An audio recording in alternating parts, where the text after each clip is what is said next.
Dios mediante, terminando hoy la palabra, vamos a seguir la serie consecutiva de la primera carta a Timoteo. Es una carta eminentemente pastoral, es una carta donde da las instrucciones, el foco central que estamos viendo es cómo debe conducirse la iglesia, ¿no? El versículo clave es cuando Pablo le dice que yo te escribo y por si no llego, para que sepas cómo debes conducirte en la casa de Dios, que es la iglesia del Dios viviente, columna y baluarte de la verdad. Entonces, siendo en ese contexto, vamos a continuar en el capítulo 2, finalizando una sección muy importante donde Pablo está dejando claros ciertos aspectos y trayendo una palabra para lo que son las mujeres, el proyecto de Dios, el principio de Dios para las mujeres. Este sería la parte 2. Vamos a estar observando los versículos 11 al 15. Es una sección que tenemos que leerla con detenimiento, con cuidado y analizarlo a la luz de las Escrituras. También les quiero anunciar que hoy nosotros estamos día 29 de octubre. Dentro de 2 días se va a conmemorar los 504 años, 2017, 17 al 23, serían 6. Los 506 años de la Reforma. Un evento que en 1517 Dios usó a un monje, agustino, en Alemania, llamado Martín Lutero, que Dios usó ¿para qué? Para volver a levantar las verdades de la palabra de Dios en medio de la iglesia, que fue tal cambio, tal transformación que toda Europa es como que se extendió con el tiempo y hoy nosotros somos herederos de esa reforma. Por la gracia del Señor, Dios se ha glorificado y es un motivo de fiesta. El mundo quiere celebrar Halloween. El 31 de octubre quieren celebrar la fiesta de los muertos. Pero nosotros podemos decir, como en ese tiempo fue tal el alumbramiento de la palabra de Dios que en toda Europa germinó, esas palabras que en latín decían, después de las tinieblas, luz. En las palabras en latín era post tenebras lux.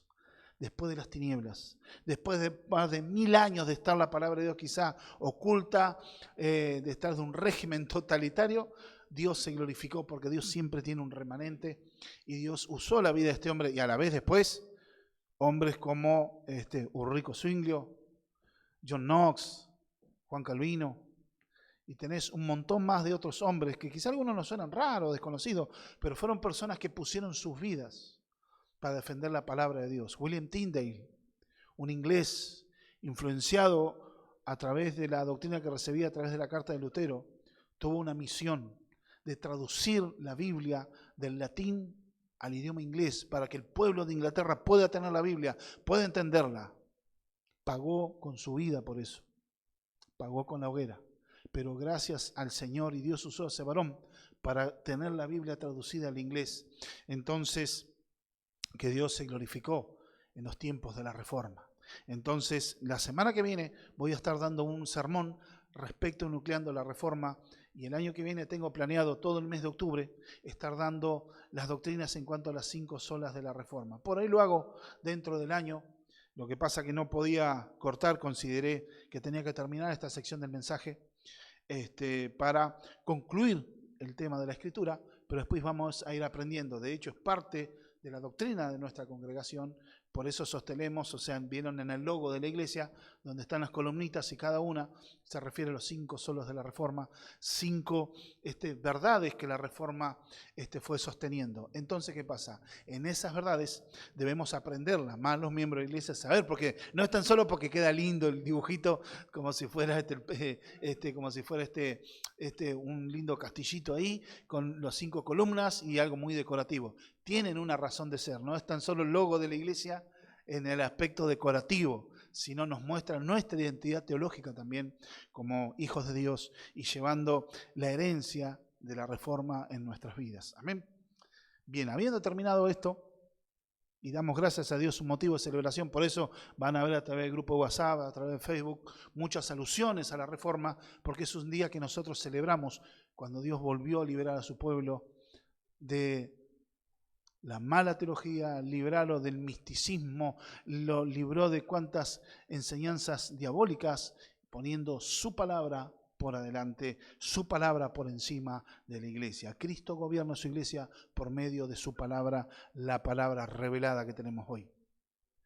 Vamos, primera carta a Timoteo, capítulo 2, verso 11 al 15. Y tengamos claro en este sentido, como vimos la semana pasada, este es el plan de Dios para las mujeres. Y Pablo lo pone ahí porque había algunas controversias que tenían que solucionarse, que tenían que arreglarse. Y acá viene la parte donde Pablo empieza a ser mencionado como el misógino, machista, empieza a ser mal interpretado, pero había cuestiones que tenían que solucionarse y por una cuestión de diseño. ¿Saben qué? Donde a veces podemos remarcar la belleza de algo, y por ejemplo los relojes suizos, ¿qué fama tienen? Que son exactos. Y más lo que buscamos son los Rolex, relojes de lujo, carísimos, los originales, no los que venden en 11. Si no, en el sentido, los Rolex son relojes clásicos, bellamente decorados. En la belleza se me cruzaron dos palabras. Decorados inclusive tienen la belleza en cuanto sentido, la artesanía que tienen, cómo son decorados. Algunos tienen engarzado diamantes, o sea, precioso. Pero el tema también que cumplen una gran función y son de los más exactos que hay, que es indicar la hora. Fue el propósito con el que fueron creados. Pero es una mezcla de ingeniería y arte maravillosa y se entremezclan el fino arte decorativo y la precisión de la ingeniería. Cumple perfectamente su cometido para lo cual fue creado. Fue diseñado para ser, ¿qué cosa? Un instrumento de medición del tiempo. No podés agarrar un Rolex y empezar a cortar carne, porque no fue diseñado para eso. No puedo usarlo como cuchillo. Oh, no, mirá, tengo que clavar un clavo. Voy a agarrar con el reloj, me saco Rolex y empiezo a clavar el clavo. No, lo voy a destruir, porque el Rolex no fue creado para usarlo como martillo. Vieron que a veces los argentinos tenemos esa cuestión en una obra. ¿Qué característica tenemos los argentinos? Dame un martillo, una tenaza y alambre y te hacemos una obra. ¿Cuál es la famosa frase del argentino? No sé cómo será en Venezuela, pero acá en Argentina lo atamos con alambre. Entonces, todos hacemos así nosotros. Entonces, vemos en este sentido el obrar de Dios. Claro, lo atamos con alambre. Es igual, bien. Entonces, tenés este sentido que hay un diseño claro de Dios. Hablamos la semana pasada respecto a la actitud de las hermanas y las mujeres que debían tener en cuanto a su conducta y que refleja la actitud del corazón en cuanto a su vestimenta. Por amar a Dios, por exaltar a Dios, pero vestirse con decoro y con modestia. Vamos a leer el verso 8 en adelante, así vamos teniendo claro. Quiero pues que los hombres oren en todo lugar, levantando manos santas, sin ira ni contienda. Asimismo que las mujeres se atavíen con ropa decorosa, con pudor y modestia, no con peinado ostentoso, ni oro, ni perlas, ni vestidos costosos, sino con buenas obras, como corresponde a las mujeres que profesan piedad. La mujer aprende en silencio con toda sujeción, porque no permito a la mujer enseñar, ni ejercer dominio sobre el hombre, sino estar en silencio, porque Adán fue formado primero y después Eva. Y Adán no fue engañado, sino que la mujer, siendo engañada, incurrió en transgresión. Pero se salvará engendrando hijos si permaneciera en fe, amor y santificación con modestia. Pablo está instruyendo a la iglesia, está haciendo aspectos de la vida de la iglesia que Timoteo debe abordar. Y acá una de las instrucciones que está dando en la función y la actitud de la mujer en la reunión pública.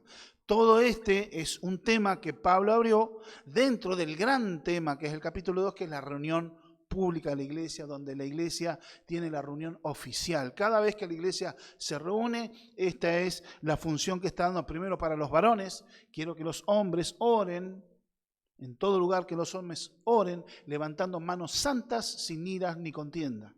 Esa es la orden que Dios le dio a los hombres para que oren, que dirijan la reunión, que estén presidiendo la reunión. Esa es la función que tienen los varones. Así también en la oración, y después viene hablando específicamente a las mujeres. Y vamos a ir, yo lo dividí en 4 secciones. Un apacible discipulado, del verso 11 al 12, la función en la reunión. La 13 es la explicación del porqué de esa función, y de 13 y 14, y después al versículo 15, la gloriosa esperanza del discipulado. Vamos a poner primera, verso 13, nos dice lo siguiente, vemos en este sentido de que el cristianismo marcó una pauta para lo que son las mujeres. Acá las escrituras nos dicen algo claro en este sentido. Veíamos la vestimenta de la mujer, y acá dice, la mujer aprenda en silencio con toda sujeción. Fíjense algo, que el cristianismo marcó una pauta con respecto al trato de la mujer. Y muchos ponen el acento mal, y dónde se genera el conflicto, porque ponen la palabra en silencio. Ahí es donde ponen el acento mucho y generan la controversia. ¿Cómo puede ser que la mujer no pueda? El acento no viene ahí. El énfasis del texto, ahí en este versículo, es la mujer que aprenda. Y acordémonos que Pablo está hablando con autoridad apostólica. Está hablando como apóstol emisario de Cristo. Y le está dando una orden a Timoteo para que eso sea leído en la iglesia. O sea, Pablo no está sugiriendo. Fíjense que Jesús mismo rompía el esquema, porque Jesús mismo enseñaba a mujeres. Porque las mujeres que lo seguían, por eso leí en Lucas 8, la mujer de Chuza, Susana, María Magdalena y otras mujeres más que lo seguían, pero ella les enseñaba, Jesús les enseñaba a las mujeres. Esto fue una pauta marcada por Cristo mismo. ¿Por qué? Jesús confrontaba la visión de la realidad que contrastaba en este sentido de las verdades eternas que Dios hizo como creador. ¿Por qué? Porque había una cultura que sí era machista, una cultura que denigraba a la mujer. Por ejemplo, William Barclay hace un comentario sobre la situación de la mujer en el Imperio Romano. Acuérdense que Éfeso formaba parte del Imperio Romano, tenía muy arraigada la filosofía griega, lo cual también fue, por eso se le decía que era una sociedad greco-romana. ¿Por qué? Porque los romanos al conquistar Grecia absorbieron mucho de esa cultura. Por eso se habla de la cultura greco-romana. Y en esa época, la mujer del Imperio Romano, dice William Barclay, la mujer griega decente tenía una vida muy confinada. Vivía en sus propias habitaciones en la que no entraba otro que no sea su marido. Ni siquiera se mostraba en las comidas y en ningún momento se mostraba sola en las calles y nunca iban a una reunión pública. Vivían enclaustradas. Una mujer que se diga mujer decente. Otra cosa eran las sacerdotisas y otra cosa era otro tipo de mujeres. Una mujer decente era mirada de esa manera, encerrada. La filosofía griega marcaba es comparar a un hombre con su mujer. La mujer tan solo tenía la función de reproducción y punto. Después, a nivel de categoría, de inteligencia, era comparar a un hombre con lo perfecto de la creación y la mujer vendría a ser una cortadora de pasto. Era así, o algo que se usaba, pero no tenían muy en cuenta. De hecho, también las de trasfondo judío no la pasaban mucho mejor. ¿Por qué? Porque las de trasfondo judío, si bien no se les negaba que asistan a los servicios religiosos, tanto el templo o ir a las sinagogas, pero ¿qué pasa? Estaban en un lugar apartadas, pero no se les alentaba a aprender. Y la corriente rabínica que estaba, ellos decían que en realidad a la mujer no habría que enseñar. El pensamiento que tenían, porque ellos, ojo, el pensamiento que tenían, y hoy en día queda esa herencia, ellos tienen la Torá, o sea, el Antiguo Testamento nosotros, ¿y qué pasa? Ellos tienen la ley de Dios, todo el Antiguo Testamento, el Tanaj, pero ¿qué pasa? Ellos enseñaban a través de comentarios, o sea, lo que se llama el Talmud. El Talmud es una tradición teológica escrita, hecha en libros, que son comentarios de teólogos judíos y que hacían comentarios sobre la Escritura. Eso era lo que Jesús también combatía a través de los fariseos, que ellos sí venían a observar la palabra, pero donde defendían las tradiciones. ¿Se acuerdan cómo les censuraban a Jesús cuando estaban comiendo trigo? Que le decían, no, pero no se lavaron las manos, según la tradición de los ancianos, donde Jesús le dice, bueno, usted dice lo que contamina al hombre no es lo que entra, porque lo que come en la boca se va al baño, pero lo que contamina al hombre son las iras, las fornicaciones, los adulterios, que está dentro del corazón. Eso es lo que contamina al hombre. O sea, Jesús no tenía medias tintas con ellos. ¿Por qué? Porque enseñaban, ustedes bien invalidan el mandamiento del Señor por vuestros mandamientos de hombre. Y dentro de esos mandamientos de hombre, No alentaban a enseñar a la mujer. Es más, decían que en realidad la mujer viene a oír a la sinagoga, pero no viene a aprender.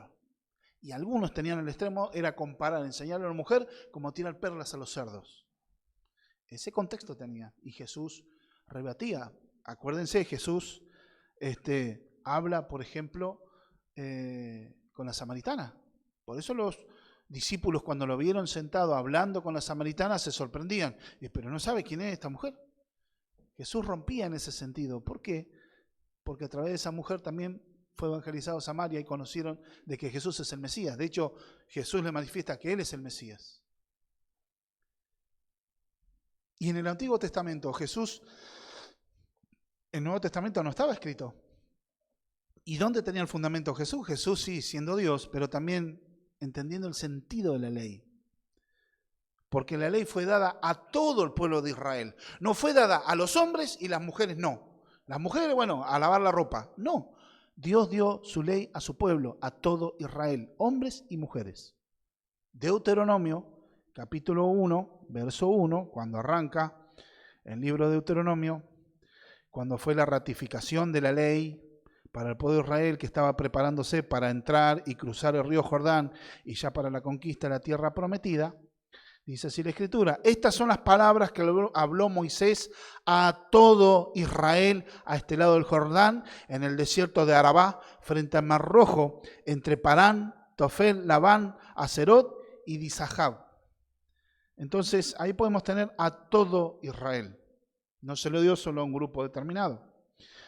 Fíjense algo, qué misión tenían en las familias enseñar las Escrituras. También vemos Deuteronomio, pero el capítulo 6, verso 4 al 7, fíjense las Escrituras, como dice: oye Israel, Jehová nuestro Dios, Jehová uno es, y amarás a Jehová tu Dios de todo tu corazón, de toda tu alma y con todas tus fuerzas. Y estas palabras que yo te mando hoy estarán sobre tu corazón y las repetirás a tus hijos y hablarás de ellos estando en tu casa y andando por el camino y al acostarte y cuando te levantares. La instrucción de los padres, la instrucción de la palabra de Dios. Si bien el Padre tiene la instrucción, pero también libro de Proverbios, capítulo 6, verso 20, la instrucción que se da en las Escrituras, le habla al Hijo, ¿no? En Proverbios, capítulo 6, verso 20, dice la Escritura: guarda, hijo mío, el mandamiento de tu padre y no dejes la enseñanza de tu madre. O sea, las mujeres tienen que conocer la palabra de Dios porque también se la tienen que enseñar a sus hijos. También. No es cuestión, bueno, esperemos que venga tu padre, sino el tema que las mujeres, al estar criando hijos, están más tiempo con ellos y ellas también tienen que formar a sus hijos. Susana Wesley, la madre de John y Charles Wesley, los fundadores de la iglesia metodista, la que hoy conocemos, la iglesia metodista, tenía 7 hijos con los cuales tenía un devocional diario con cada uno de ellos. Entonces entender que cada día de la semana ella tenía apartado para estar con sus hijos y enseñaba la palabra de Dios a sus hijos. Viendo entonces cómo Jesús no hizo menos, en el Antiguo Testamento se alentaba, o sea, Dios en su ley y en su palabra alentaba que la mujer tenía que aprender. Pero el tradicionalismo religioso, por querer agregar más cosas, los inventos del corazón del hombre, entonces ocurría que la mujer era desplazada, porque le jugaba en contra, ¿qué cosa? Una, el corazón machista y las tradiciones tribales que habían aprendido y apartaban, pero no era el principio que Dios enseñó. Y así podemos recorrer más textos todavía, pero no quiero hacer un estudio exhaustivo, pero sí que quede claro el principio. Y cuando acá nosotros vemos en la resurrección, ¿a quién se apareció primero el Señor? A una mujer. Y de hecho la mujer tenía un papel especial, porque en ese momento las mujeres no tenían, como decir así, un poder y una autoridad para dar un testimonio de algo. Por eso también dice que cuando lo vieron resucitado tuvieron miedo. Porque ellas tenían que dar la noticia, pero sabían que por ahí de plano, por ahí no le iban a creer. Y en aquel momento, si venían mujeres y daban un testimonio falso, hasta podían ser apedreadas. Pero ellas se jugaron y fueron y dieron el testimonio a los discípulos. Y fíjense de tal manera que salió Pedro y otro relato salió Juan, los dos salieron corriendo porque no le creyeron. Tuvieron que ir a constatar porque no le habían creído. O sea, está bien, yo sé que lo querías mucho a Jesús y lo viste. No, lo vi, resucitó. O sea, eso está haciendo que Jesús dignifica a la mujer. Jesús dignifica, el cristianismo dignifica a la mujer. Y vamos a la realidad, ¿en qué sentido? Mujeres son quienes Cristo usó para llevar las buenas nuevas de la resurrección. Pero ¿qué pasa? Nosotros vemos acá la dignificación que Dios tiene con ellos, con ellas. Pero acá dice, si no, las buenas nuevas, dice, la mujer aprenda. La mujer tiene que aprender, la mujer tiene que aprender la palabra de Dios, debe aprender teología, debe ser instruida, debe ser enseñada. Y es una orden, no está diciendo a la mujer permanezca ignorante que solo sirve para lavar platos. No, la mujer debe ser instruida. Por eso en la enseñanza al culto público, donde están las mujeres también, donde ustedes tienen que ser instruidas. Después vemos también que estamos hablando dentro del contexto público, de la reunión pública. El contexto es ese. No podemos ver en las Escrituras el contexto, el trasfondo que tenían ellas, el trasfondo que tenían ahí, y ser enseñados por los apóstoles. Fíjense que ellas estaban siendo enseñadas por los apóstoles también. Hechos 2:42. ¿Qué nos dice la Escritura? Que todos permanecían alrededor de ¿quién? De los apóstoles y perseveraban en la doctrina de los apóstoles. Pero Hechos 2:42 nos dice lo siguiente: y perseveraban en la doctrina de los apóstoles, en la comunión unos con otros y en el partimiento del pan y las oraciones. ¿Quiénes perseveraban? Todos. Fíjese en la conversión que hubo, y había miles, porque un mensaje se convirtieron en 3.000 y después 5.000. Había 8 personas en un lapso quizá de 1 a 2 semanas. Una congregación donde todos participaban. Pablo, lejos de estar censurando a la mujer, porque muchos ponen en silencio, lejos de estar censurando a la mujer, es un pensamiento amistoso, es una palabra amorosa, por eso hablo del amoroso discipulado, porque Pablo está amando a las mujeres y las está guiando. Nosotros vemos que acá ordena a las mujeres, en el contexto, está circunscripto al contexto, el culto público de la iglesia, la reunión oficial de la iglesia. No, fuera de otro contexto, no está hablando dentro del gran tema que es la reunión. Dice Pablo, está ordenando a mujeres en la adoración pública que aprendan, y esto es una orden apostólica, dice, pero espiritualmente hombres y mujeres son iguales, porque en aquella época, tanto de trasfondo judío como la de trasfondo griego, tenían un tema. Podían ver a las mujeres como un ser inferior, como alguien de segunda categoría, alguien que no tenía derecho porque, sos mujer, y tenés que callarte la boca porque sos mujer. Bueno, la palabra de Dios nos dice algo en el ámbito de la salvación. Gálatas capítulo 3, verso 28. Ya no hay judío ni griego, no hay esclavo ni libre, no hay varón ni mujer, porque todos vosotros sois uno en Cristo Jesús. Ser uno en Cristo Jesús. Estamos hablando en caminar en los pasos de la fe de Abraham. Por eso después sigue diciendo, ustedes ahora por la fe son hijos de Abraham. Somos linaje de Abraham en un sentido espiritual. Por eso habla, no hay judío ni griego, o sea, judíos y gentiles. No hay varón ni mujer. ¿Por qué? Ni esclavo ni libre. No está anulando los roles de esclavo y el libre, ni está diciendo, ahora la mujer no está hablando en este sentido de inversión de rol, está hablando de la calidad espiritual. Todos somos necesitados de la misma gracia de Dios, tenemos el mismo Salvador, la misma sangre que Cristo derramó entre los muertos por nuestros pecados y que resucitó entre los muertos. Esa misma sangre nos limpia de todos nuestros pecados, a los varones y a las mujeres.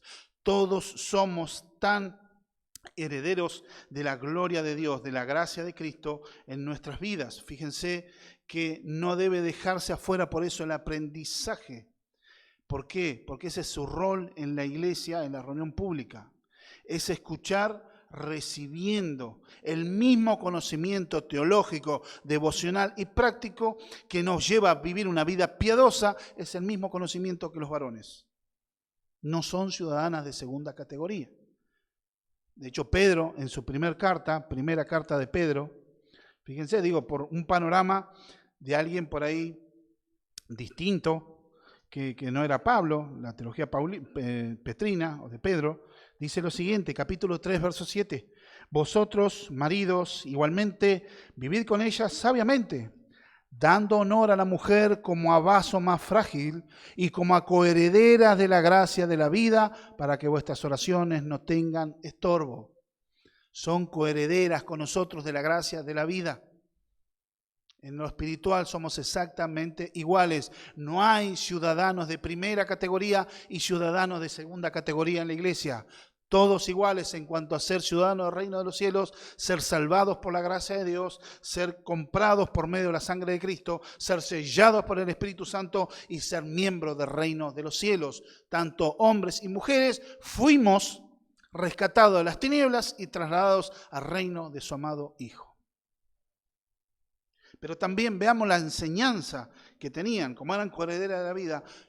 Timoteo mismo recibió instrucciones de la palabra de Dios. La segunda carta a Timoteo, capítulo 1, verso 5, dice aquí, trayendo a la memoria la fe no fingida que hay en ti, la cual habitó primero en tu abuela Loida y en tu madre Eunice, y estoy seguro que también en ti.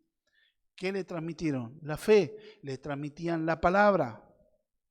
¿Y qué le transmitían? Bueno, segunda Timoteo 3:15, ¿qué dice? Y que desde la niñez has sabido las sagradas escrituras, las cuales te pueden hacer sabio para la salvación por la fe y que es en Cristo Jesús. Desde la niñez has sabido las sagradas escrituras. ¿Y saben qué? El padre de Timoteo era un griego, no era un judío.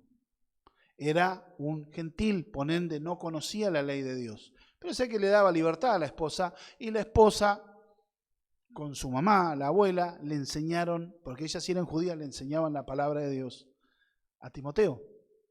Cuando el esposo, el hombre es inconverso, la mujer debe tomar ese rol. Pero ¿qué pasa? Les enseñaban. Y Pablo elogiaba a la mujer por eso. Esta igualdad espiritual entre hombres y mujeres no excluye las funciones que estamos hablando acá, que debe aprender en silencio. Y acá ahí vemos el tema de aprender en silencio, es una función. Estamos acá hablando de las funciones de hombres y mujeres en el culto. La palabra silencio viene del griego jesugía, que tiene que ver con estar apacible, estar adquiriendo conocimiento de una forma apacible, sosegada, con una quietud interna. Y está hablando en este sentido del aprender sin enseñar en el culto. Estamos viendo enseñar en el culto público. Habla de la actitud, porque dice con toda sujeción. Está hablando en magnitud, toda. Está hablando toda. En este sentido, es un mandato que tiene que ver con toda sujeción. Y tiene que ver esa palabra griega, hupotagé, tiene que ver con subordinarse debajo de. Está hablando de una obediencia. Y así como, por ejemplo, en el matrimonio debe haber una sujeción, y esta sujeción que tiene que ver, como vimos en Efesios, ¿se acuerdan? Capítulo 5, verso 24, la mujer esté sujeta a su marido, así como la iglesia está sujeta a Cristo. ¿Y qué es lo que viene a ver en este sentido? Es una actitud de una obediencia, pero una docilidad voluntaria. Es que la mujer esté bien dispuesta, de parte de la mujer una disposición hacia su esposo. Debe haber una buena disposición de la esposa de sujetarse a su esposo. Está hablando de una docilidad voluntaria, no es por opresión. Vos tenés que sujetarte porque yo soy tu marido. Acá mando yo, punto. No. Y la esposa no debe estar, bueno, hasta donde me convenga me sujeto, pero después no. Está hablando de la actitud, imitando la sujeción de la iglesia a Cristo, así las mujeres están sujetas a sus esposos. Y así en el rol del culto público, como vemos acá, se maneja en sujeción. Pero muchas veces el tema de sujeción se toma en manera negativa, porque directamente hablamos de sujeción igual a opresión, igual a esclavitud. Bueno, eso no tiene esa connotación acá. Hablando de sujeción, está hablando de sujetarse, está hablando de rango. Está hablando de ponerse debajo de, pero en humildad, buscando sabiduría. Jesús también se manejó en sujeción. Lucas capítulo 2. Jesús es Dios y era Dios. Jesús era perfecto desde su niñez, desde su nacimiento. Jesús no tuvo pecado alguno. Y fíjense el capítulo 2 de Lucas, verso 51, cuando Él se queda en el templo. Cuando Él se queda en el templo, está 3 días, lo van a buscar los padres y lo encuentran. ¿Y qué dice? ¿Qué está haciendo acá? ¿Y no saben que en los negocios de mi padre yo tengo que estar? Pero en el verso 51 dice así, y descendió con ellos, lo fueron a buscar y lo llevaron, bueno, ahora vamos para casa, y dice, y descendió con ellos y volvió a Nazaret y estaba sujeto a ellos. Jesús, ser Dios, un ser perfecto, pero no cambió los roles. Él podría haber dicho, no, yo soy Dios, cállate la boca, andá para casa que después vamos a hablar. No, diciendo, no, yo soy el Hijo de Dios, vos a mí no me tenés que mandar nada. No. Jesús no invirtió, siendo Dios también no invirtió, porque eran sus padres terrenales y Dios y Jesús tenía que respetar, y nos deja ejemplo de respetar la autoridad de los padres. Dice que Él estaba, en el verso 51, y descendió con ellos y volvió a Nazaret. Y estaba sujeto a ellos, y su madre guardaba todas estas cosas en su corazón. Jesús estaba sujeto a ellos, estaba subordinado. Jesús, más o menos por sus 12 años, que dejaba admirado los maestros de Israel en el templo, la respuesta que tenía. Pero ese mismo Jesús practicó la humildad y vivió en sabiduría y vivió en obediencia. Porque si él desobedecía a sus padres, con el problema, entraba en pecado y no nos podría haber salvado nunca. Imagínense, un solo pecado que a Jesús se le hubiera imputado, o sea, se le hubiera cargado su cuenta, perdía toda autoridad para salvarnos. Jesús fue perfecto y por eso no se manejó en rebeldía, sino que Jesús estaba sujeto a ellos. O sea, no tiene nada que ver que estaba oprimido Jesús ni nada. Se manejaba en relación de autoridad y en sujeción. La mujer tiene que entender esta parte en toda sujeción, esa predisposición, esa docilidad, estar en el culto. Aprendiendo, pero en silencio. Se refiere a estar aprendiendo, pero sin enseñar. Esta no es una opresión, es una relación de funcionalidades.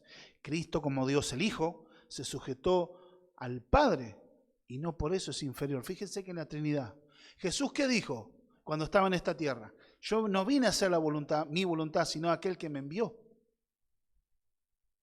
Jesús, en la eternidad, ¿cómo se manifiesta? En los días que estuvo acá mostró obediencia al Padre.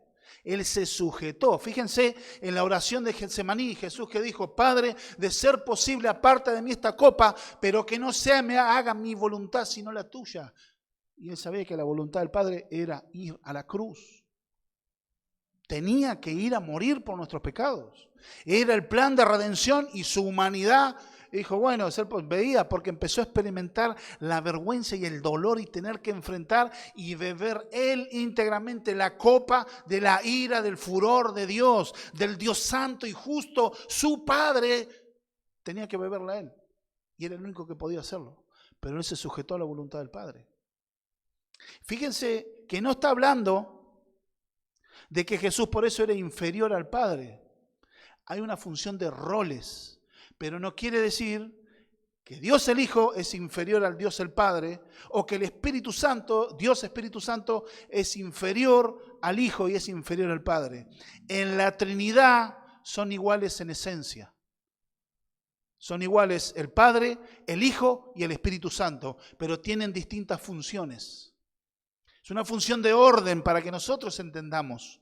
Dios se manifiesta como Dios el Padre, Cristo es Dios el Hijo y el Espíritu Santo es Dios el Espíritu Santo. No es un Dios que se manifiesta, o sea, que son con 3 caras. O como otras herejías que en determinados momentos de la historia el mismo Dios se manifestaba como el Hijo, o el mismo se manifestaba como el Padre, o el mismo se manifestaba como el Espíritu Santo. No, es un mismo ser en esencia, pero que se manifiesta en 3 personas distintas. Y no hay una relación de inferioridad, porque si no, tenemos que inferir de que Jesús es inferior al Padre y que el Espíritu Santo es inferior al Padre y al Hijo. Y eso es una herejía. La Trinidad es un misterio, pero es como lo enseñan las Escrituras. Entonces estamos hablando de funciones. funciones que tienen cada uno. Dios el Hijo tiene una función de ser el Redentor. El que diseña el plan es Dios el Padre, y quien en este tiempo lo ejecuta y plasma, llama a los creyentes, es Dios el Espíritu Santo. Son funciones, pero no tiene nada que ver que sean inferiores. Y así, hombres y mujeres, tenemos funciones distintas dentro de la congregación, dentro del contexto de la reunión pública, pero no somos uno superior al otro en esencia espiritual, pero sí son distintas funciones. Por eso habla de que la mujer aprenda en silencio con toda sujeción, esa buena predisposición de estar en obediencia. Y viene la explicación del por qué esa función. La función de la reunión. Está hablando, o sea, el verso 12 y 13 van a explicar el por qué habla el verso 11. Dice, porque no permito a la mujer enseñar ni ejercer dominio sobre el hombre, sino estar en silencio, porque Adán fue formado primero y después Eva. Porque, Pablo está explicando la palabra, el término porque, está explicando lo anteriormente dicho, está explicando por qué, porque yo te digo esto por esto. Y Pablo explica en este sentido, no permito. Parece violento, qué mala onda Pablo. Pero la palabra permitir viene del griego epitepo, es dejar hacer lo que se desea hacer. O sea, él no está dejando hacer lo que quieren. Pablo te dice, no permito, no te voy a dejar hacer lo que vos querés hacer. Por más que actúes como un nene que está haciendo escándalo, berrinche, Pablo no va a permitir que se haga y no está dejando eso. ¿Por qué? Muchas veces pasa en la presión de la cultura contemporánea de la iglesia del primer siglo. Tanto las mujeres del trasfondo judío y del trasfondo griego estaban oprimidas. Entonces eso quizá había formado esa opresión de mujeres, produjo quizá una reacción de algunas mujeres que quisieron hablar y enseñar en la iglesia de esa forma, ejercer dominio sobre todos en la congregación. Fue una reacción, por eso se entiende, de los movimientos feministas.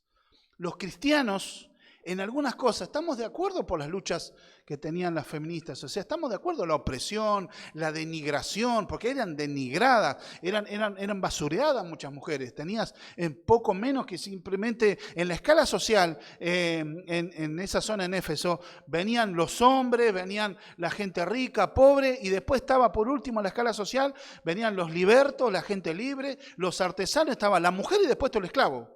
Estaba en esa escala, entonces ellas reaccionaban. Y cuando habla de hablar en la iglesia, por ejemplo en 1 Corintios 14, habla de las mujeres de hablar, la palabra habla del aleo, quiere decir hablar con autoridad. Y eso no estaba permitido por el rol que tenían. Ellas quisieron hablar y ejercer dominio en la congregación. Algunos con esto pueden aludir a la posición machista del apóstol, pero la fuerza del argumento no es la cultura. Porque no permito a la mujer porque no es digna de hablar. Si hubiera dicho así, bueno, está bien, quizá, bueno, Pablo acá era machista, pero acuérdense de que Pablo está hablando de una forma inspirada. O sea, el Espíritu Santo es el que está hablando a través de Pablo. Y el argumento que está teniendo Pablo es teológico. El argumento de Pablo, la fuerza del argumento, no es la cultura, sino la escritura. Y no es solo para Éfeso, en esa época, algunos dicen, no, pero era solamente está circunscrito para esa época en Éfeso por los problemas que había, pero ahora no. No. Cuando está hablando acá, el ámbito, hacer el argumento teológico, está hablando de la creación. Entonces, el argumento es universal para todas las épocas. Hoy el progresismo y hoy el feminismo y hoy todas estas ideologías que se han permeado la iglesia, lamentablemente, que han permitido que esa cultura impregne a la iglesia, han permitido y distorsionan esto. Pero este principio es universal y atemporal, o sea, es para todo el tiempo. Vemos en las Escrituras que esta provisión está también circunscrita a lo que es el enseñar o el hablar, ejercer dominio, está hablando ¿dónde? Dentro de lo que es el culto público. Fuera del contexto público, hablamos de lo secular también. ¿Cuánto hemos tenido en el colegio primario? Más que nada, hemos tenido más maestras que maestros. O en el colegio secundario hemos tenido profesoras y profesores. O tengan que enseñar un determinado tema, pero fuera del culto oficial de la iglesia y que tienen que enseñar un tema, ¿cuál es el problema? Estamos circunscritos dentro de lo que es la reunión como hoy en el día del Señor. ¿Por qué? Habiendo hombres creyentes, está hablando el tema. Esta prohibición está circunscrita a la reunión de adoración, habiendo hombres creyentes en el lugar. El enseñar lo puede hacer en otro ámbito. Por ejemplo, como Pablo elogia a las mujeres e insta y las alientan en el capítulo 12 de 2 de Timoteo, capítulo 2, verso 3 al 5. Dice 2 Timoteo, capítulo 2, 3 al 5, me parece que es 2 Timoteo.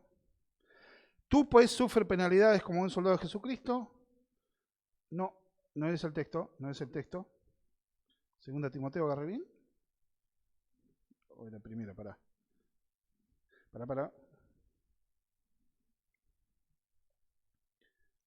Bien. Primera.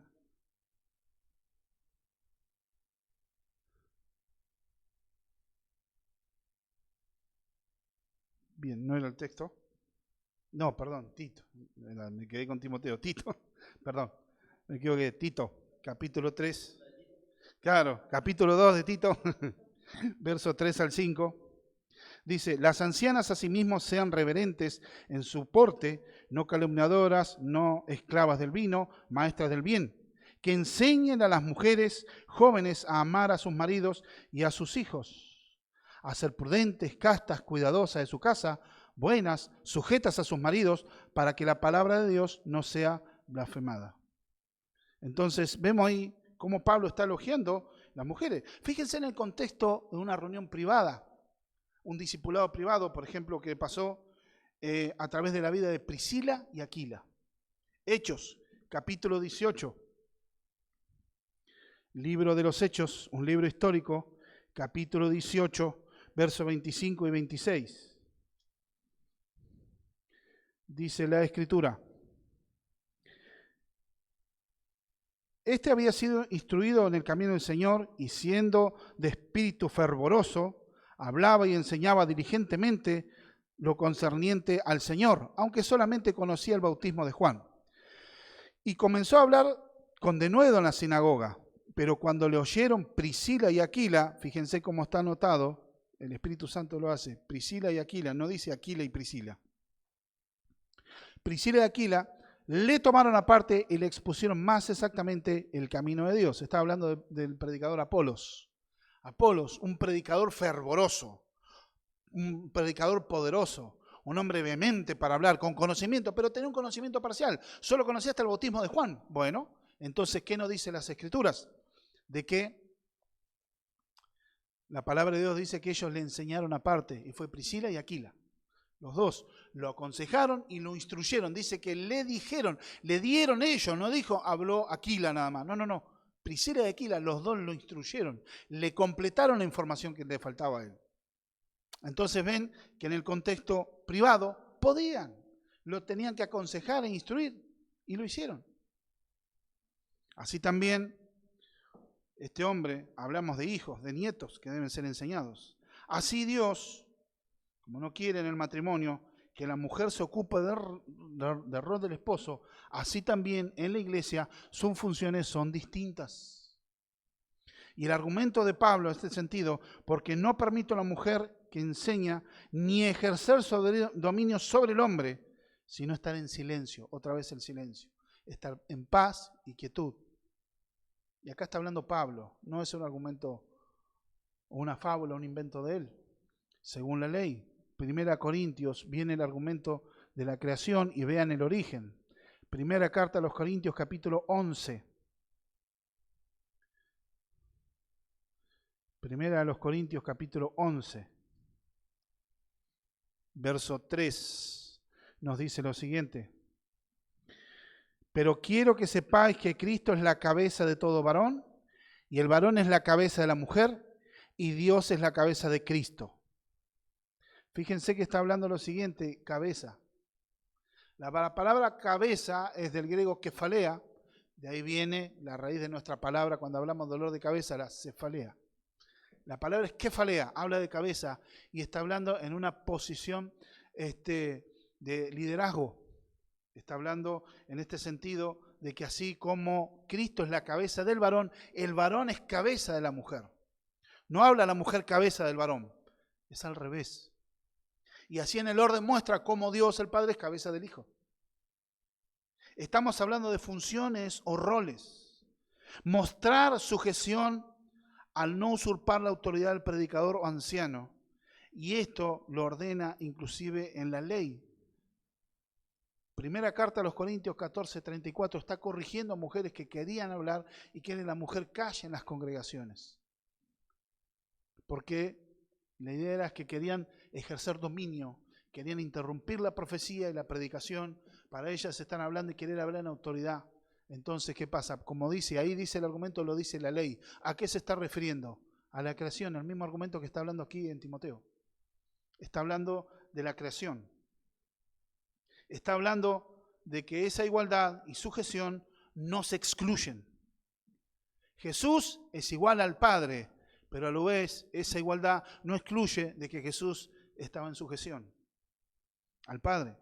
Así lo mismo, hombre y mujer somos iguales delante de Dios, pero no excluye que en el momento del culto público la autoridad que tienen para enseñar y ejercer dominio o gobierno en la iglesia es a los varones, no a las mujeres.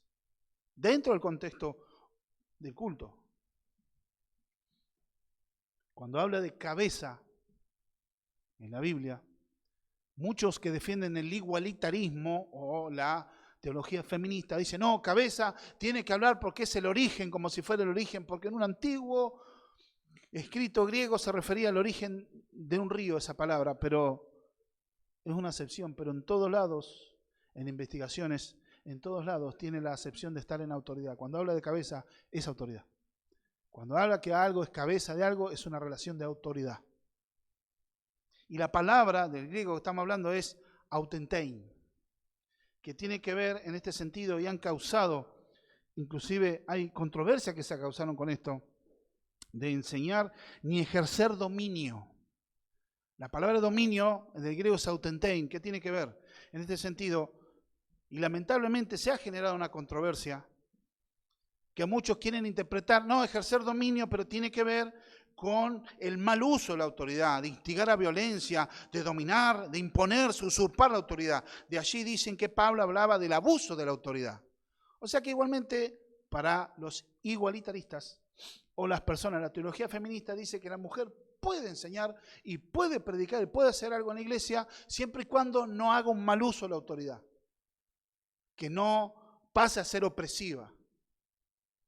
Acá en este sentido vemos la palabra de instigar, de no ser abuso de autoridad, dominando a los maestros varones. Pero un autor, por ejemplo, Scott Baldwin, realizó un estudio en todo el contexto, y un estudio a través de tecnología, de computadora, todo de lo antiguo, y en todo el contexto, la palabra autentei tiene que ver con autoridad sobre algo o alguien. Andreas Kostenberger, otro autor, dice, la estructura gramatical de la oración exige que el verbo sea traducido, ejercer autoridad. O sea, ejercer dominio es ejercer autoridad. Las mujeres son exhortadas a no tomar autoridad sobre los hombres. Por eso habla en silencio. ¿Por qué? Porque no es, por ejemplo, como dice la Escritura, en 1 Corintios 14:37, de que estar aprendiendo en silencio también. El marco de la reunión que estamos hablando, habla de estar en silencio, es con respecto a aprender sin enseñar en el culto. No hablar con autoridad, pero pueden cantar o pueden orar en la iglesia, acompañando la dirección masculina. O sea, no es que tiene esta palabra, autentein, tiene ejercer dominio una connotación negativa. Habla de ejercer autoridad.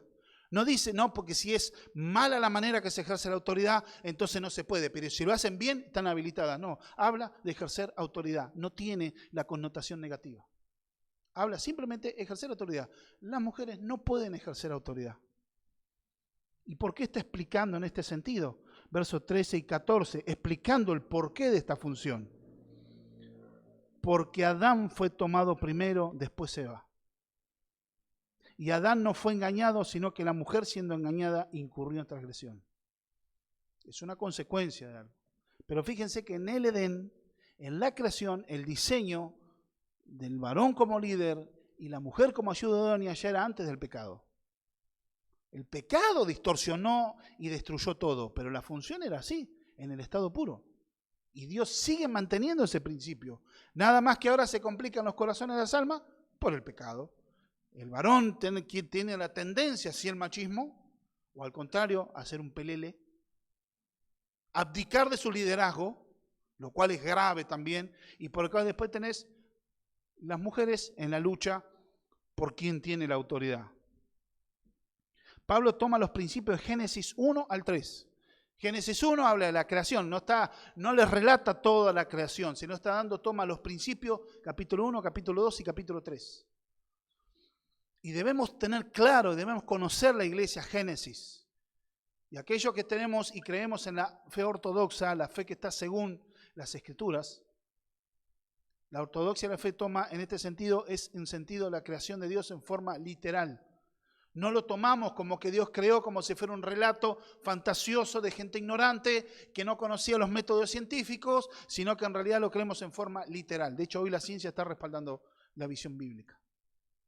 Pero al margen de eso, debemos tomar como algo literal. Dios creó, fueron en 7 días literales, es la postura que nosotros tenemos, de que Dios es el creador, porque si empezamos a cuestionar y decir no, como algunas enseñanzas hoy en día, que enseñan de que esto quizás es una alegoría, una postura de que, bueno, no conocían, eran gente ignorante, miraban un rayo y no entendían. Hay una cuestión, si uno empieza a tomar y cuestionar que esto es alegorizar, empieza a creer que la creación de Adán y Eva no fueron creados, sino que surgieron del eslabón no encontrado, el eslabón perdido, del mono y lo que sea. ¿Cuál es el tema? Empezamos a cuestionar. Hasta vamos a tener problemas porque lo que tomamos como pecado, la caída y la redención misma se va a tomar como algo figurado y alegórico. Y hasta corre en riesgo, y el no comprender Génesis es no comprender hasta nuestra misma salvación. Entonces vamos a entender que es la palabra de Dios y es literal. No literalista. Como vamos a ver un principio ahora al final. Pablo muestra la fuerza de su argumento, la creación. La fuerza del argumento que tiene Pablo es la creación. Génesis 1, 27. Y creó Dios al hombre a su imagen, Dios lo creó, varón y hembra los creó. Después en el capítulo 2, ¿qué es lo que hace? Explica lo general y en el capítulo 2 como que Dios hace un zoom y se aboca a la creación del hombre y la mujer. El capítulo 2 de Génesis, verso 7, dice la Escritura: entonces Jehová Dios formó al hombre del polvo de la tierra y sopló en su nariz aliento de vida y fue el hombre un ser viviente. ¿Quién fue creado primero? El hombre. Al ser creado primero fue Adán, fue puesto en el huerto del Edén. Verso 15, el capítulo de Génesis. Tomó pues Jehová Dios al hombre y lo puso en el huerto de Edén para que lo labrara y lo guardase. Adán estaba solo. Adán tenía que labrar, tenía que trabajar, por lo cual era una bendición. Tenía que labrar el huerto, tenía una función. Después darle nombre a los animales y darle todo, pero fíjense que Dios después buscó ayuda idónea para él. Versos 16 y 17. Y mandó Jehová Dios al hombre diciendo: de todo árbol del huerto podrás comer. Fíjense quién recibió la orden primero. De todo árbol del huerto podrás comer, mas del árbol de la ciencia del bien y del mal no comerás, porque al día que comieres ciertamente morirás. ¿Quién recibió la orden? Adán. ¿Estaba Eva? No. Bien. Adán recibió la orden primero. Y después vemos lo siguiente. La palabra de Dios es el orden y la función que él tenía. Labrar el huerto. Y como recibió la información, él tenía que dirigir a la creación y tenía que dirigir, la administración del lugar. Estaba como el administrador del lugar, representante del dueño. Y tenía una ley puesta, ya tenían la ley, un mandato de Dios. De todo árbol podés comer, menos de ese. Entonces vemos acá, verso 21 al 23. Entonces Jehová Dios hizo caer un sueño profundo sobre Adán, y mientras éste dormía, tomó una de sus costillas y cerró la carne en su lugar, y de esa costilla que Jehová Dios tomó al hombre, hizo una mujer y la trajo al hombre. Dijo entonces Adán: esto es ahora hueso de mis huesos y carne de mi carne, esta será llamada varona, porque del varón fue tomada. Está diciendo, el nombre en hebreo para varón es Ish, La pronunciación en hebreo es ish y la mujer isha. Por eso es varona. Está hablando de la creación. Fue creado primero el hombre, recibió los mandamientos de Dios y después Dios creó a la mujer. Pero dice que Dios dio que no había ayuda idónea ante toda la creación, por eso lo hizo dormir, practicó la primera cirugía y de su costilla manera formó a la mujer, la ayuda idónea. Cuando Adán vio a la mujer, quedó, yo calculo que había hecho ¡guau! Quedó fascinado. ¡Qué hermosura de criatura! Esta ahora es hueso de mi hueso, carne de mi carne. Es alguien de mi especie y es la ayuda idónea para mí. ¡Wow! Se enamoró instantáneamente, la amó y es parte mía. Esa es la visión del matrimonio. Y Adán y Eva son el arquetipo de liderazgo y sumisión. Enseñaban el arquetipo que el hombre lidera y la mujer acompaña en sujeción. Es ayuda idónea, pero no es quien toma el rol de liderazgo. Entonces esto auténticamente es el libro de la creación. Es el origen. En el capítulo 8 de la primera carta a Corintios, capítulo 8 de la primera carta a Corintios, vemos lo siguiente. La primera carta a Corintios, capítulo 8, nos dice lo siguiente, capítulo 8, versos 8 al 9. Y explica esto Pablo acá. Porque el varón no procede de la mujer, sino la mujer del varón. Y tampoco el varón fue creado por causa de la mujer, sino que la mujer por causa del varón. Necesitaba ayuda idónea y Dios tenía en ese plan. Eva es ayuda idónea. La relación es el papel de los hombres, en el papel de los hombres es liderar y el de la mujer es seguir, ayudar. Pero no pueden asumir responsabilidades máximas que corresponden a pastores y ancianos en la antigüedad. Dios llamó a hombres, por ejemplo, fíjense, Abraham, después sus hijos fueron los patriarcas, tanto Isaac, Jacob, y después de Jacob vinieron los 12 patriarcas. Cuando Dios usó en el santuario, Dios levantó y usó sacerdotes, no sacerdotisas. Cuando Dios establecía el liderazgo, hubo reyes, salvo un caso, Atalía, que era una usurpadora. Duró 6 o 7 años, pero siempre estableció varones. Porque los varones son mejores, más inteligentes. No, ese rol que Dios le dio al género masculino y ese orden de la creación debe ser respetado en medio de la congregación. Dios usó a los apóstoles, ¿cuántos eran? 12. ¿Y qué eran? Varones. Hay un patrón.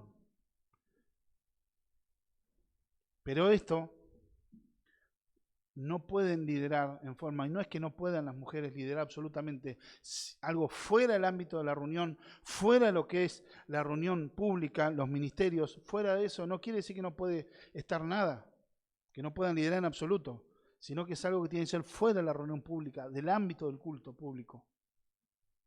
Como vimos, leímos, pueden liderar otras mujeres, pueden liderar niños, pueden liderar adolescentes.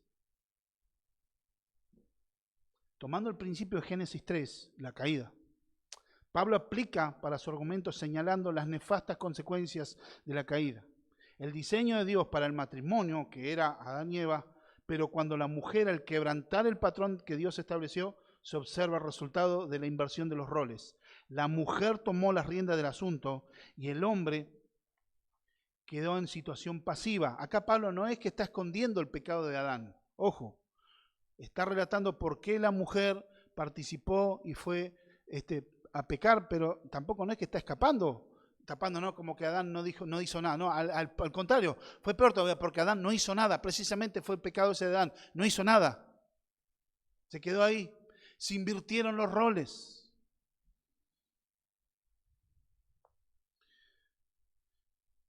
Hay una hermana que ofrendó su familia para el servicio a Dios. Su esposo se llamaba Jonathan Elliot en la década del 50 del siglo pasado. Él, un equipo de 5 misioneros, si no me equivoco estaba él y un hijo mayor, vinieron al Ecuador, de Estados Unidos fueron al Ecuador para tratar de sembrar la palabra de Dios en tribus aborígenes en medio del monte. Y esa tribu, ¿qué terminó haciendo? Matándolos a todos. Pero Elizabeth Elliot, esta mujer que también tenía hija, ¿Qué hizo ella? Decidió sembrar su vida al servicio de los que mataron a su familia. Y ella tiempo después fue y evangelizó ese lugar. Llevó la palabra de Dios con otro equipo de misioneros, ¿no? Pero Dios la usó. Pero es alguien que escribe un libro, o sea, Déjame ser mujer. Y que obviamente ella no estaba de acuerdo con el liderazgo femenino en la congregación por sobre los varones. Y que decía cuando el enemigo, Satanás, tentó a la mujer, ¿cuál fue? Lo dice ella literalmente, el pecado de Eva fue que ella quiso usurpar el lugar no solo de su esposo, quiso usurpar el lugar de Dios. Porque Satanás, que le dijo, ciertamente si vos comés de esto vas a ser igual a Dios. O sea, Eva quiso ser igual a Dios, quiso usurpar el lugar de Dios. ¿Y qué dice Elizabeth Elliot? ¿Qué correspondería a ello? Mirá, con que vos querés, si vos comés esto vas a ser igual a Dios. Ella lo que diría en sentido es, mirá, yo no quiero ser igual a Dios. Te voy a empoderar. Déjame ser mujer. Déjame ser conforme el diseño de Dios. Mujer, no te tiene que empoderar ninguna ideología. Ya sos mujer, fuiste creada con un plan y un diseño de Dios. Pero el tema es cuando fue la inversión de los roles, cuando la mujer quiso tomar el liderazgo, quiso decidir ella, porque no vemos que ella dio vuelta y le preguntó a Adán, Adán, ¿qué te parece lo que me dice la serpiente? ¿Tendrá razón o no? ¿Vos qué decís? Ella dijo, bueno, listo, comió. En el relato en hebreo habla que ella agarró, lo comió, enseguida se lo dio al marido. El marido quedó como que estaba ahí mirando al lado, no es que estaba a 2 kilómetros trabajando en otro lugar y no la vio. El hombre abdicó su liderazgo y quedó pasivo. Ahí la mujer lideró y el hombre acompañó. Pablo no esconde el pecado de Adán, sino que fíjense algo. ¿Cuál fue la excusa? Adán, la mujer que me diste. Y la mujer de la serpiente me engañó. La serpiente, ¿qué hizo? Ignoró a Adán, lo pasó por arriba, directamente trató con la mujer, sembrando rebeldía. Y Eva dice que fue seducida. ¿Y ella qué hizo? Ella también ignoró al marido. Ella usurpó su lugar, que fue seducida como engañosamente. La palabra Génesis 3:13 habla que ella fue seducida engañosamente. La serpiente me engañó, la sedujo con artimañas. La sedujo al oído, le dijo, porque vos vas a ser igual a Dios. Esto me encanta, quiero vivir independiente a Dios. Yo me lo merezco, me pertenece, yo soy mujer.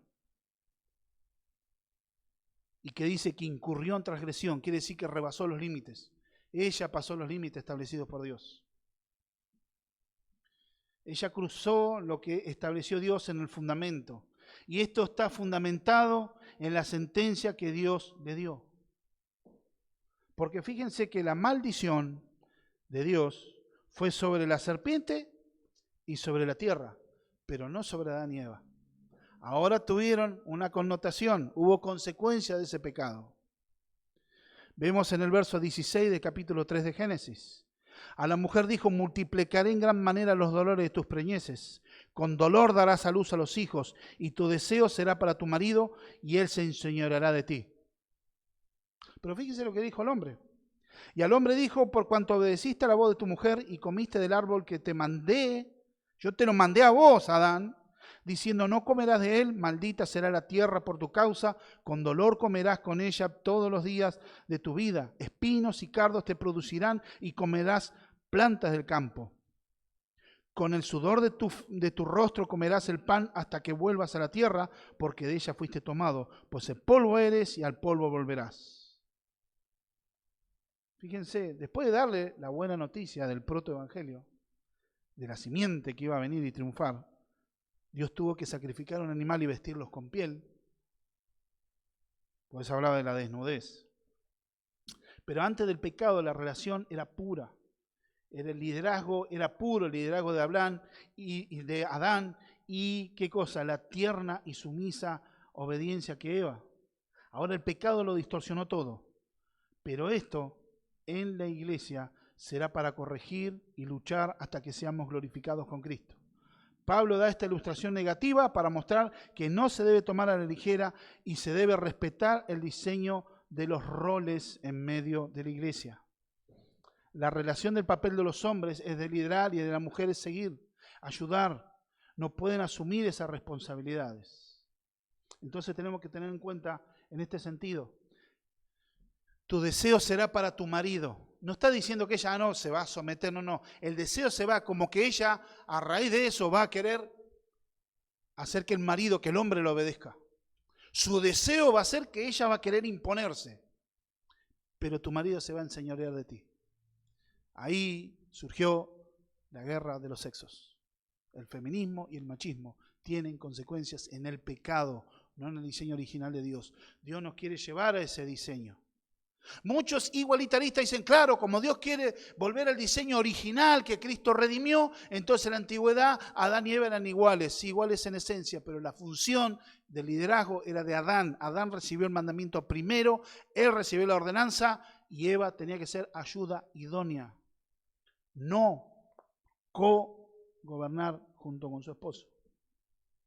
Y en el verso 15, mostrando, y Adán no fue engañado, sino que la mujer siendo engañada incurrió en transgresión. Y en el verso 15 vemos la gloriosa esperanza del discipulado. ¿Ven el argumento que Pablo está haciendo? Pablo no argumenta desde la cultura, argumenta desde la escritura. El principio de la creación es el que gobierna la iglesia.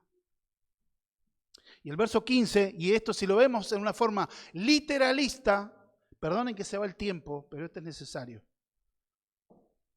Verso 15 dice, pero se salvará engendrando hijos si permaneciera en fe, amor, santificación, con modestia. Si lo vemos en esa forma literalista, tenemos tres problemas básicamente. ¿Por qué? Porque acá Pablo pero está marcando un contraste. Está dando un mensaje esperanzador. La mujer fue la que fue engañada, incurrió en transgresión, bárbaro. Pero marca un contraste entre los términos. Marca en este sentido que ante la tragedia y las consecuencias de la caída hay una maravillosa esperanza para las mujeres. ¿Y cómo interpretamos este texto? Si ya lo leímos literalmente o literalista, lo aplicamos así, estamos en un problema. Si se interpreta literalmente, hay tres problemas. Si esto es así, ¿dónde queda la salvación por la fe sola? Y Pablo no va a derribar todos sus argumentos, porque si leemos así, la mujer se va a salvar teniendo hijos. O sea, incurre en obras para que sea salva. Pero Dios no está hablando, o sea, Pablo no va a derribar toda la teología hablando de la salvación solo por fe en Cristo, solo por tener fe en Cristo, por la fe sola, va a derribar para volver a hablar de las obras. Otro problema que hay de las mujeres que no tienen hijos. Entonces no creen, no van a ser salvas. No es un llamado a las mujeres que se casen y tengan hijos sí o sí. Las mujeres que no tienen hijos, entonces, ¿no se van al cielo? Otro argumento también, que habría otro problema, ¿qué pasa con las mujeres que mueren dando a luz? Tampoco van a ser salvas, porque no crían a los hijos. Se crea un problema. Entonces, no podemos interpretar literalmente este texto. Y de hecho es un texto de los más complejos que hay para interpretar. Hay básicamente tres posturas. Yo después voy a dar la que creo que es más concerniente. Uno, se salva aceptando su rol, por difícil que sea. Multiplicaré con dolor tus preñeces, teniendo familia. Se ve que a las claras queda que Eva tenía hijos, pero sin dolor. Y cumplirá a través de ella con el nacimiento del Mesías, basado en la promesa, Génesis 3:15, que de ti saldrá la simiente que va a aplastar la cabeza de la simiente de la serpiente.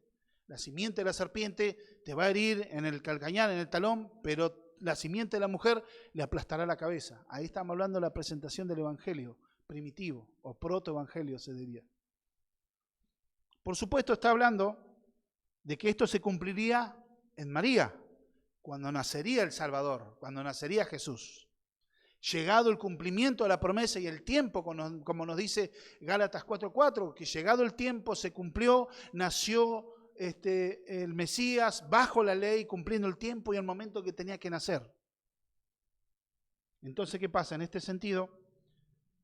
Pero el texto está hablando de la conducta en la iglesia, no cuadraría tanto. Es teológico, es bastante aceptable que, bueno, sí, está hablando de Pablo, porque Pablo no está teniendo a Eva en mente en cuanto está hablando de esto de que se salvará. Y ahí el término en el griego es en plural, pero se salvará, no será salva, serán salvadas, serán preservadas, tiene el contexto. Entonces, si vemos el argumento de que se cumple en María y a través de esto la promesa, Pablo no está teniendo en mente a Eva en ese sentido y es como que queda un poco lógicamente correcto, pero como que no encaja mucho en el argumento. El otro es que Pablo no tiene a Eva en mente en esta oración, ya que está escrito en futuro. Está hablando de Eva que pecó en pasado, pero se salvará. ¿Y cómo? Si Eva ya había muerto, ya había pasado la historia de la redención, ya Cristo había venido, no puede estar hablando de Eva. Está hablando en futuro. Más bien habla de que se salvará. Y en este contexto sería ser preservada. La palabra salvación en algunos contextos se intercambia con la preservación. Esto es mantenerse seguro o a salvo. No es que la salvación eterna de las mujeres sea por embarazarse y tener hijos. Y por la crianza que mantengan libre, que a través de la crianza las mujeres se mantengan libres del pecado, que las mantengan libres en salvación. Porque la salvación es solo por gracia, por medio de la fe. Pablo enseña que así que aunque la mujer lleve el estigma de haber sido instrumento inicial que condujo a toda la raza humana al pecado, las mujeres que levanten una generación de hijos piadosos serán preservadas o libradas de este estigma. Tendrán una posición de influencia aceptando su destino natural como esposas y madres, siempre que dé fruto en la verdadera conversión, evidenciando el fruto del Espíritu Santo. Tienen ese vínculo con sus hijos especial, que pasa más tiempo con ellos criándolos, en toda disciplina y amonestación del Señor, honrando a sus esposos. Eso las libra de esa indignidad del pecado. No hay un estatus de segunda categoría, son los roles. En conclusión, cuando Eva quiso invertir los roles, queda fuera de la protección del liderazgo de Adán. Quedó expuesta y fue engañada. Es cierto, Adán también abdicó de su liderazgo, pero para que la mujer alcance, o que tienen ese estigma las mujeres de haber conducido a toda la raza humana al pecado, pero si tienen hijos, que los críen en disciplina, amonestación del Señor, los instruyan la palabra de Dios por ese vínculo que las madres tienen con el hijo. Entonces, ¿qué pasa? Al guiarlos, educarlos, ¿qué pasa? Ellas tienen esa dignidad de criar hijos piadosos, presentar una generación de hijos e hijas que amen y que honren a Dios. Para eso las mujeres necesitan aprender, ser instruidas, necesitan ser enseñadas, tienen que aprender los principios del reino de Dios. Para eso se tienen que congregar, formar parte de la membresía de la iglesia para ser instruidas y enseñadas. Es verdad, el hombre abdicó su liderazgo y vino el desastre. Pero, en conclusión, es una esperanza que tienen las mujeres. Alcanzan esa dignidad, tienen ese estigma, pero Dios se glorifica en sus vidas a través de cumplir su rol de mujer y honrar y bendecir a Dios. Pero no es el llamado, bueno, ahora embarácense todas, sino cumplir y vivir de acuerdo al temor de Dios. ¿Qué nos aplica? Por lo expuesto, esta es la razón bíblica por la que no pueden promover por la que no se puede promover y aceptar el ministerio pastoral femenino, ya que si en el matrimonio ella debe someterse a su esposo, en la iglesia lideraría a hombres y habría una contradicción de términos. Entonces tenemos que observar en esto. 2, que si no hay hombres, porque faltan hombres maduros en la iglesia, Dios no va a cambiar un principio por conveniencia. En las misiones, ¿cómo hacen? Una hermana contaba, fue como misionera, evangelizando a perdidos, pero después tenía que la reunión. Entonces, ¿qué es lo que ella? Una persona nacida en el lugar, un hombre, ella lo instruyó, le enseñó para armar sermón y mensaje y predicaba el varón. No interrumpía el principio. ¿Por qué quieren funciones? Muchas quieren los púlpitos pensando que es lo más importante. Eso demuestra que solo quieren mandar, figurar y exaltar el ego. El liderazgo bíblico es para pastores, ancianos.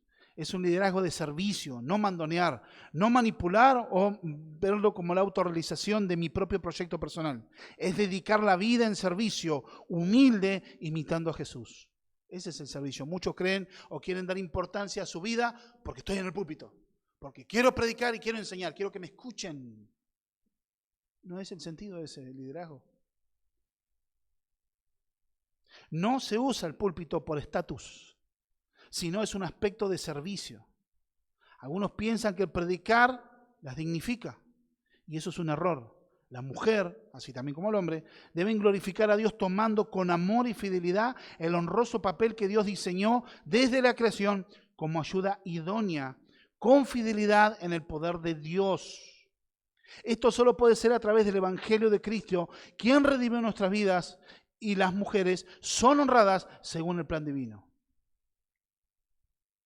Es importante, como último punto, fijarse las motivaciones del corazón al querer servir en alguna área. ¿Por qué hago esto? ¿Y para qué? ¿Qué busco en este servicio? ¿Hacerme ver o quiero glorificar a Dios? ¿Busco obtener un lugar donde yo pueda tener poder en la iglesia? ¿O realmente es ejercer el servicio a Dios? No seas rebelde a la voz de Dios. Si hoy estás sin Cristo, hoy Dios puede salvarte. Quitar esa rebelión, hacerte una nueva criatura. De lo contrario, solo te espera una eterna condenación en el infierno. Hoy no endurezcas tu corazón. Tenés que arrepentirte y creer a las verdades del Evangelio. Hay una rebeldía natural en la mujer. Querer imponerse es consecuencia del pecado. Pero Cristo redimió eso y te da una nueva perspectiva. Es una nueva naturaleza a través del nuevo nacimiento. Y entender que tu rol mujer no es el empoderamiento que el mundo secular quiere darte. No es el empoderamiento que da los hombres que han abdicado su liderazgo en la iglesia, sino que ordenando los roles, siguiendo la instrucción de las Escrituras, te va a traer bendición. Te manejas en obediencia. La mujer tiene que aprender, sin enseñar en el contexto de la reunión del culto público. Eso corresponde a varones, que ambos tienen que ejercer el rol en paz, en amor, porque es un principio de sumisión que imitamos a Cristo, que se sometió al Padre, no siendo inferior al Padre. Así las mujeres deben practicar ese sometimiento, pero no mirarlo como la opresión, la falta de oportunidad, de la vejación, el abuso, sino es en el sentido esa voluntaria predisposición de ponerse debajo de la autoridad de los varones. Y los varones somos llamados a ejercer esa autoridad en amor, imitando a Cristo. Amén. Vamos a orar. Padre, te damos gracias por esta tu palabra. Yo ruego que tú la bendigas, que bendigas, Señor, cada corazón y cada vida, cada mente, cada alma. Oramos para que tú nos ayudes a no ser más desobedientes a tu voz, tanto hombres así como mujeres, como niñas, como niños, como adolescentes, no ser desobedientes a tu voz. Padre Celestial, te rogamos, Señor, que tú te glorifiques en nuestras vidas, en nuestras debilidades, en nuestro corazón, que puede surgir muchas veces rebeldía. Puede surgir, Señor, siempre tenemos la tendencia a ser rebeldes a tu voz. En los matrimonios, Señor, ver muchas veces la destrucción que ha traído el machismo y el feminismo, Señor, apartado de tu plan. Matrimonios que necesitan madurar, cuáles son los roles, así como las mujeres de practicar, Señor, esa sujeción a sus esposos en amor, en paz, así también los esposos, Señor, ejercer dominio en sus matrimonios, pero de una manera amorosa, bíblica, imitando a Cristo, Señor. Oramos en el nombre de Jesús para que tú bendigas, Señor, los matrimonios, los futuros matrimonios, la familia, así también, Señor, el ministerio, Señor. No es una opresión machista, es buscar hacer tu voluntad y cumplir el rol que tú tienes para con nosotros. Bendito Dios, te rogamos en el nombre de Jesús que tú te glorifiques. Porque esta inversión de roles, vimos las nefastas consecuencias en el pecado. Y así, Señor, vemos modernamente que otros admiten, tomando el feminismo, tomando, Señor, el progresismo, ministerios, Señor Dios mío, que ejerzan mujeres dominio sobre hombres. Y esto entendemos que es desobedecer tu palabra y transgresión de tu ley. Es pecado, Señor. Por eso lo ponemos en tus manos, Señor Dios mío, todo. Que tú te glorifiques en nuestra vida y nos traigas entendimiento de tus verdades. Que haya paz y corazón para las relaciones de roles y funciones dentro, Señor Dios mío, de la congregación, dentro del culto público, Señor, para la gloria y la honra de tu nombre. Queremos, Señor, que tú nos moldees conforme a la imagen de Cristo. Que tu propósito sea llenando nuestros corazones y nuestras vidas. En el nombre bendito de Jesús. Amén y amén.